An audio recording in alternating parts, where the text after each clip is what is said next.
Hoje eu trouxe um conteúdo para a gente estudar, que é da disciplina de Sociologia, tá certo? E nós vamos tentar debater um pouquinho sobre trabalho e sociedade, tá certo? Vocês estão vendo aqui o tema trabalho e sociedade. Abaixo desse vídeo vai estar dizendo qual é a data que está sendo correspondida a essa atividade, tá? Qual é a data que corresponde a essa atividade. Anotem no caderno de vocês, façam as anotações.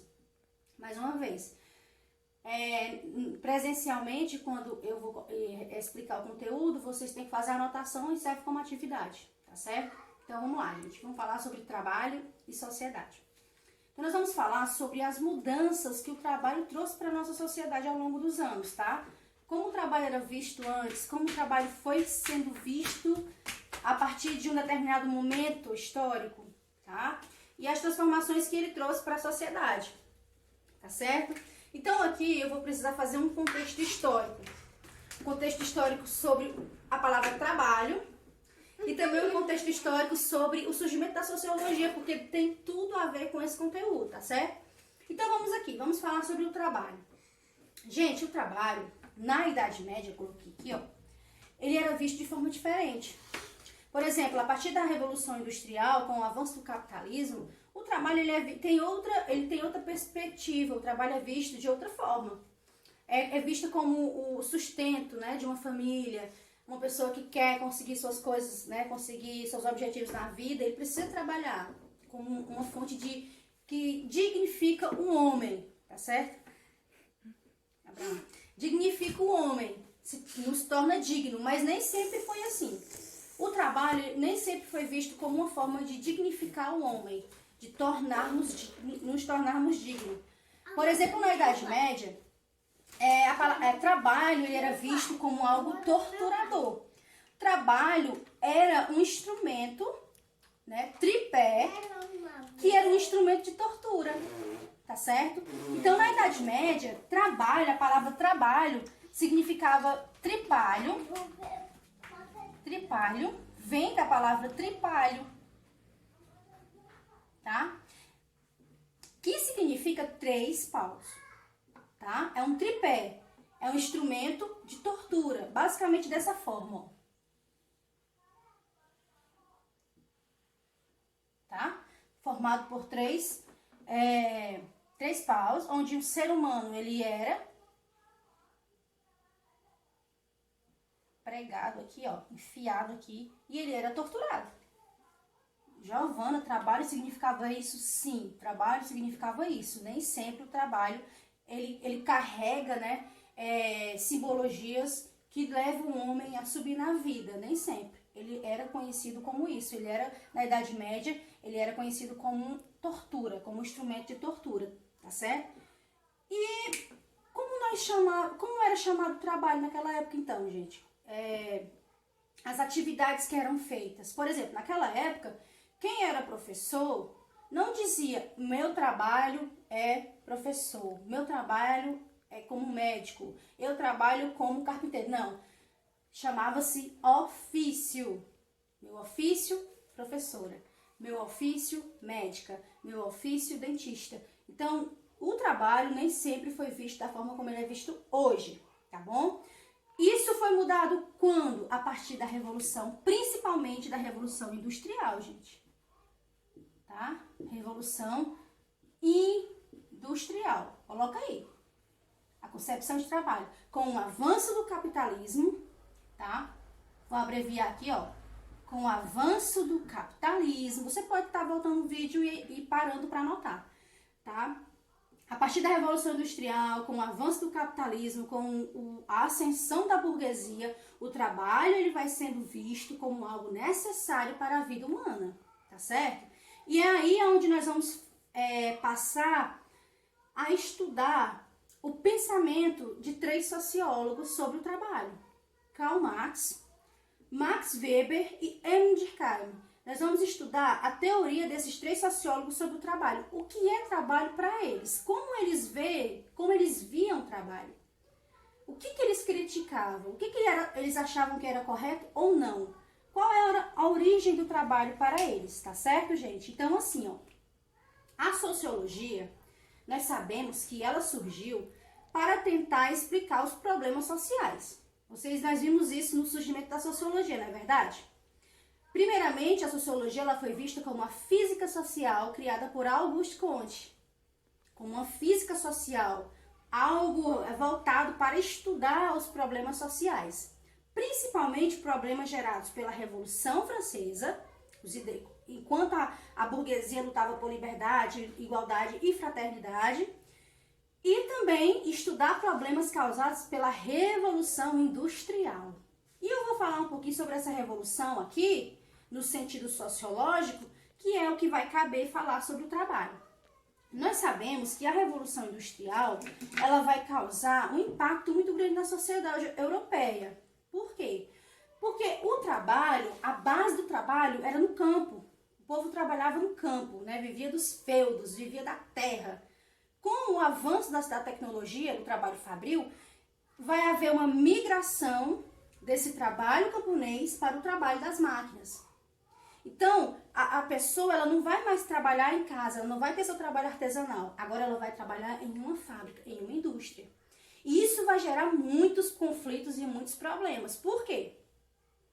Porque o povo do campo vai vir em massa, em grande quantidade em busca de trabalho, nas cidades industrializadas. Essas pessoas elas vão ser submetidas a um trabalho, como a gente viu no início, né, sobre o surgimento da sociologia. Elas vão ser submetidas a trabalhos insalubres, que são trabalhos que não a higiene não era o seu forte, né, não tinha uma boa higiene. Eram submetidas a trabalhos enfadonhos, né, com a carga muito pesada. E vai ser justamente neste período, gente, da transição do trabalho camponês para o trabalho fabril, que Marx, Weber e Durkheim, eles vão dar a sua opinião sobre o trabalho, tá certo? Vai ser mesmo nesse contexto. Repetindo, vai ser no contexto da transferência do trabalho rural para o trabalho fabril, onde esses três sociólogos vão dar a sua opinião sobre o trabalho. Opinião divergentes, tá certo? Divergentes. Então, já que nós sabemos o histórico de trabalho, que ele não era visto como era visto hoje, nós vamos ver qual a concepção de trabalho para Karl Marx agora, tá certo? Gente, Karl Marx, ele é conhecido como um dos críticos ao capitalismo, tá? Esse fenômeno que veio justamente com o avanço da tecnologia, o avanço da Revolução Industrial, das revoluções industriais, tá? Mas aqui estamos falando da primeira revolução ainda, logo no início. Então, como era que Karl Marx, ele entendia trabalho? Como ele via o trabalho? Gente, nada mais, nada menos como uma exploração. Ele via o trabalho como uma forma de exploração, tá? Uma vez que ele critica o capitalismo, que tem como seu principal objetivo o lucro. Então, nós vamos aqui, eu vou fazer aqui embaixo para vocês, ó. Nós vamos ter aqui, falando de exploração, duas classes, né? Ele vai dizer que a sociedade vai ser dividida entre essas duas classes. Nós vamos ter aqui o patrão, que é o burguês, tá? O burguês. Esse cara aqui, ele vai ser o dono dos modos de produção ou dos meios de produção. Ou seja, esse vai ser o patrão, ele vai ser o dono da fábrica, ele vai ser o dono da indústria, tá? Então, ele vai estar acima. E nós vamos ter a classe do proletário. Vou abreviar aqui. Do proletário, que vai ser o empregado. Que vai ser explorado por quem, gente? Pelo patrão. Eu que estou dizendo isso? Não, é Karl Marx, tá? Karl Marx, essa opinião do sociólogo mais falado em todos os tempos, Karl Marx, tá? Então, ele vê o trabalho como uma forma de exploração, onde o empregado, ele é explorado pelo patrão. E esse empregado, ele vai vender a sua mão de obra em troca do seu salário. Ele vai vender simplesmente, ele vai trabalhar do jeito que o patrão decide, com as horas que ele vai decidir, em troca do seu salário, para a sua sobrevivência, tá bom? E aí, o segundo ponto sobre o trabalho, que Karl Marx ele vai criticar, ele vai dizer que essa exploração do patrão para com o empregado vai gerar uma alienação. Como assim essa alienação? Ora, antes da Revolução Industrial, eu tinha a minha fabricação do meu sapato em casa. Eu era dona do meu modo de produção. O modo de produção me pertencia. A partir do momento em que vai existir, que vai surgir as fábricas, eu não vou mais ser o fabricante do sapato. Eu vou trabalhar em uma fábrica de sapato. Então, eu não vou ser mais dona do modo de produção. Vocês estão entendendo? Então, eu vou me alienar aquilo. Eu vou curvar minha cabeça e vou aceitar aquilo. Tá certo? Uma vez que já existe outra pessoa que está por trás disso, que é o dono do modo de produção, que é o meu patrão. Então, não vai ser mais eu que vou ser dona do meu modo de produção. Mas eu vou estar subordinada a um patrão. Então, eu vou ser alienado. Eu vou curvar minha cabeça e vou aceitar tudo aquilo que ele me propuser. Por quê? Porque eu preciso. Tá bom? Estão entendendo? Porque eu preciso. Então, ele vai dizer que uma exploração gera uma alienação e a produção do trabalhador, ele vai chamar de mais-valia, gente. Mais-valia. O trabalho do trabalhador, do empregado, mais valeu. Como assim? Mais um exemplo do sapato. Vamos dizer que o empregado, eu vou apagar isso aqui agora, tá certo? Vamos dizer que o empregado, ele produz fogão, tá? Ele vai produzir o fogãozinho aqui, ó. Pronto. Que o forno, ele produz fogão. Por que ele vende a mão de obra? Porque esse produto aqui, ele vai ser vendido. E ele vai ser comprado por outra pessoa lá de fora. Então, a partir do momento em que o trabalhador, ele faz esse produto aqui, é agregado um valor a este produto. Um valor a este produto. E o trabalhador, que é o que está fazendo este fogão, ele vai ganhar somente o seu salário. Mas ele não vai ganhar referente à venda desse fogão. Ele não vai ganhar o valor referente à venda desse fogão. Então imagina que eu fabrico 10 fogões por mês. Será que se o meu salário fosse referente à venda desses fogões, o meu salário ia ser bem maior? Então ele faz essa crítica, ele vai dizer que o trabalhador, ele não vai ganhar conforme a produção dele. Vocês estão entendendo, gente? Vou explicar de novo. Esse trabalhador, ele trabalha numa fábrica de fazer fogão. Ele vai fazer fogão. Então, a partir do momento em que a força do trabalho gera o produto, é gerado um valor em cima desse produto. E esse produto vai para o mercado, esse produto vai ser vendido. E o lucro dessa venda vai para onde? Vai para o patrão. Então, o Karl Marx, ele vai criticar isso. Ele vai criticar esse lucro que vai enriquecer somente a classe burguesa. Esse lucro que vai enriquecer somente o patrão. E ele vai dizer que o trabalho do empregado, o salário dele, não vai ser referente a essas vendas. Tá certo, gente? E existem 2 tipos de mais-valia. Eu vou apagar aqui, tá certo? Existem 2 tipos de mais-valia. Existe a mais-valia relativa, nota aí, tá? Relativa. E existe a mais-valia absoluta. Tá bom? Existem 2 formas desse trabalhador ser explorado. A primeira forma é a mais-valia relativa, que quer dizer o aumento das horas trabalhadas, que é um relógio. O aumento das horas trabalhadas, tá bom? Logo no início da primeira Revolução Industrial, pessoal, o povo trabalhava até 15 horas por dia. É muito cansado. Era muito cansativo. Tá certo? Não tinha horário de almoço, não tinha horário pra nada. Era um trabalho muito cansativo, exaustivo mesmo. Então, Karl Marx, ele vai criticar o seguinte, ele vai dizer que o empregado, ele é obrigado a trabalhar muitas horas por dia para produzir mais. Produzir mais. Lembra do fogão? E aí o fogão vai sair para vender no comércio e o lucro vai para onde? Vai para o patrão, olha aí. Ou exploração, segundo Karl Marx. Então, a mais-valia absoluta é quando o trabalho do empregado ele vai ser aumentado de forma, né? As horas de trabalho vai ser aumentada, essas horas, eles vão trabalhar muito para produzir mais, para que esses produtos saiam para o mercado para ser vendido e o lucro vá para o seu patrão. Tá entendendo? E a mais-valia absoluta não precisa necessariamente aumentar as horas de trabalho.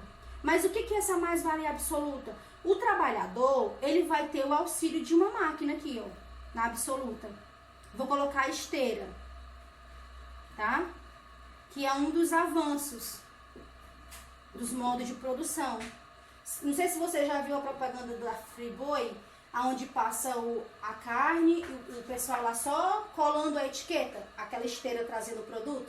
Ali dá a impressão de que o trabalho passa a ser menos exaustivo, certo? Dá a impressão que aquela esteira está lhe dando ali um apoio. Mas Karl Marx, ele vai criticar isso, ele vai dizer o seguinte, ó, que mesmo com esse auxílio, o trabalhador continua produzindo mais.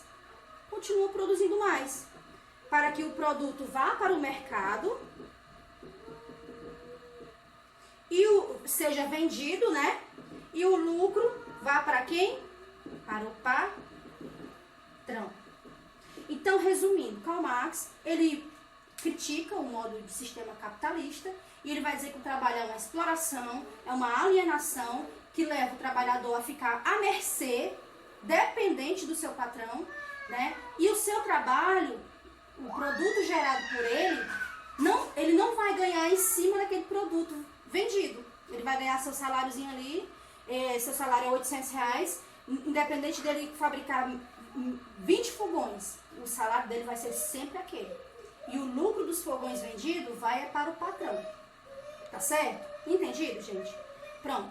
Então, vamos falar agora de Max Weber, tá? Vou apagar só essas anotações aí. Anota no seu caderno. Para o vídeo, pausa o vídeo para você ver. Tá certo? Max Weber, gente, aqui é mais light, viu? Um pouco mais light. Max Weber, ele vai ver o trabalho sob uma visão cultural. Cultural, ele vai dizer que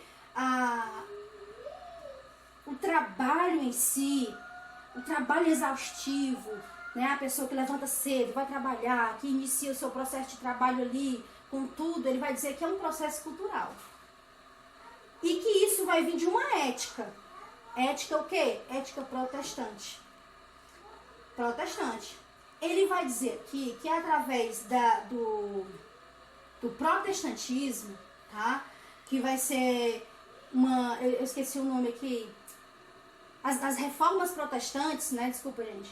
Com a reforma protestante, vai vir um tipo de protestantismo chamado calvinismo. Que o seu líder é João Calvino. Gente, o calvinismo, ele pregava o quê? Ele pregava a salvação pela predestinação. Giovanni, o que é isso? Ele dizia que uma pessoa, ela seria salva, ela já nascia predestinada a ser salva. Mas como era o que simbolizava isso em uma pessoa? Por exemplo, olha, segundo o calvinismo, eu já nasci predestinada a ser salva. Mas como eu ia ver isso? Como eu ia ter certeza que eu ia ser salvo? Não, através do trabalho. Como assim, Giovanni? Gente, eles pregavam que o trabalho é algo valioso tanto para o homem quanto para Deus. Vocês já ouviram aquela frase, Deus ajuda quem cedo madruga? Deus ajuda quem trabalha? Isso tem a ver com o calvinismo. Então, Max Weber, ele disse que essa fase das fábricas, do trabalho fabril, do trabalho exaustivo, né, daquele homem que vive para trabalhar, ele vai dizer que isso vem de uma ética protestante. Por quê? Porque a maioria dos empresários, eles eram protestantes. Tá vendo como ele fez esse estudo? Ele fez o estudo e aí, através desse estudo, ele teve essa ideia de que o trabalho era visto como algo cultural para ele, uma cultura protestante, tá? Por quê? Porque a maioria dos empresários, eles eram protestantes. E eles pregavam que, além da pessoa ter habilidade para o trabalho, a pessoa tinha que ter uma ética comportamental também. Não poderia gastar com besteira, ou seja, gastos desnecessários. Eles condenavam isso. Eles valorizavam a vida de trabalho. Colocar comida na mesa, colocar comida, sustentar a família. Isso é uma ética protestante. Então, ele não vê como uma exploração, ele vê como algo, uma cultura, tá certo? Ele vê como uma cultura. E qual é essa religião protestante, no caso? O calvinismo. Vem lá da Suíça com João Calvino, tá certo? E eles acreditavam o quê? Na salvação pela predestinação. O homem que era salvo era aquele homem trabalhador. Se você visse um homem ali trabalhador, aquele homem nasceu predestinado a ser salvo. Tá certo? E eles eram considerados puritanos, né? Porque eles se consideravam puros. E eles condenavam, gente, o ócio, o luxo e a preguiça. Você que é preguiçoso aí, ó, é condenado pelo calvinismo. E a preguiça, ou seja, tudo o contrário ao trabalho. O ócio é ficar sem fazer nada, deitado, de perna para cima. O luxo, gastos e ostentação. Eles trabalhavam, mas não era para se ostentar não, viu? Eles viam isso como uma busca pela salvação. E a preguiça, não fazer nada. Entenderam, gente? Então, eu espero que vocês tenham compreendido, tá? Voltem de novo, assistam e vejam a diferença. A forma que Karl Marx via como uma exploração, como uma alienação, como uma desvalorização e a forma como Weber fala, que é uma forma cultural, tá? Depois a gente volta falando sobre Emile Durkheim.